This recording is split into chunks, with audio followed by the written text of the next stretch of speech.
तस्वीरें दिखाना चाहूंगी क्योंकि अमित शाह इस वक्त पहुंच चुके हैं बीजेपी मुख्यालय। गृह मंत्री अमित शाह भी पहुंच चुके हैं। पहले जेपी नड्डा पहुंचे, उसके बाद अमित शाह पहुंच चुके हैं। थोड़ी देर बाद मुमकिन है राजनाथ सिंह भी पहुंचेंगे बीजेपी मुख्यालय। आदित्य, तमाम सारे सीनियर नेता जो हैं वो यहाँ पर पहुंचेंगे। नितिन गडकरी के भी पहुंचने की उम्मीद जरा है। बॉडी लैंग्वेज मीनवाइल रीड कर लीजिए।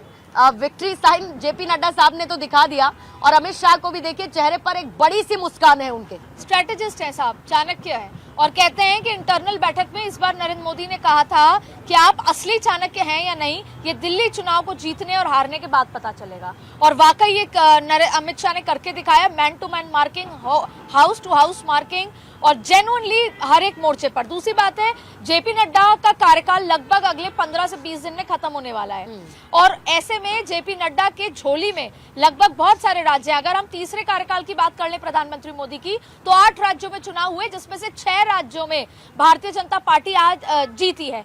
टोटल 19 राज्यों में भारतीय जनता पार्टी और एनडीए की सरकारें हैं। तो जेपी नड्डा के लिए तो खुशी की बात यह है कि जब कभी उनके कार्यकाल का जिक्र होगा तो लंबी फहरिस्त होगी जीते हुए। लेकिन अमित शाह और अरविंद केजरीवाल के बीच में एलजी का कई बार ऐसे नोकझोंक हुई है। लॉ एंड ऑर्डर को लेकर अरविंद केजरीवाल ने अमित शाह को एड्रेस करते हुए तमाम वो बातें कही हैं और चुनाव के शुरुआत में लॉ एंड ऑर्डर को लेकर बहुत सारी खींचतान भी हुई है। ऐसे में जब योगी आदित्यनाथ आए थे, लॉ एंड ऑर्डर का एक जिक्र किया था, तो उन्होंने कहा था आप मुझसे क्या पूछ रहे हैं, जाके अमित शाह से पूछिए।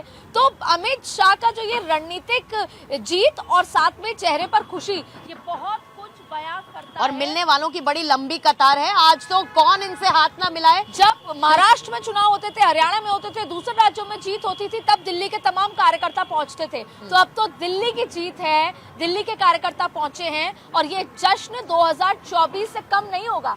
2024 में 240 की जो जश्न नहीं मनाया होगा, आज वो पार्ट 2 है जो असल मायने में पूर्णिमा मनाया जाएगा। आप तस्वीरों में देखेंगे। मुझे लगता है भरपाई इसको कह सकते हैं। 2024 में जो थोड़ा सा अनमना मन रह गया था 400 पार के नारे के बाद, आज एक भरपाई के तौर पर दिल्ली जीतने के साथ ही देख सकते हैं। असली और इससे ज्यादा जीत बस उस दिन होगी जिस दिन ममता बनर्जी के राज्य में नरेंद्र मोदी की सरकार आ जाएगी। बाकी तो आज शायद अपने एपिटोम की खुशी जो 303 में हुई होगी नरेंद्र मोदी या पार्टी को, वो आज खुशी है। 27 साल बाद नॉर्थ का वो राज्य जहां पर बैठ के आप शासन कर रहे हैं 3 बार से, लेकिन दिल्ली नहीं जीत पाए थे, वहां दिल्ली जीत ली है। ये अपने आप में बहुत रणनीतिक जीत है।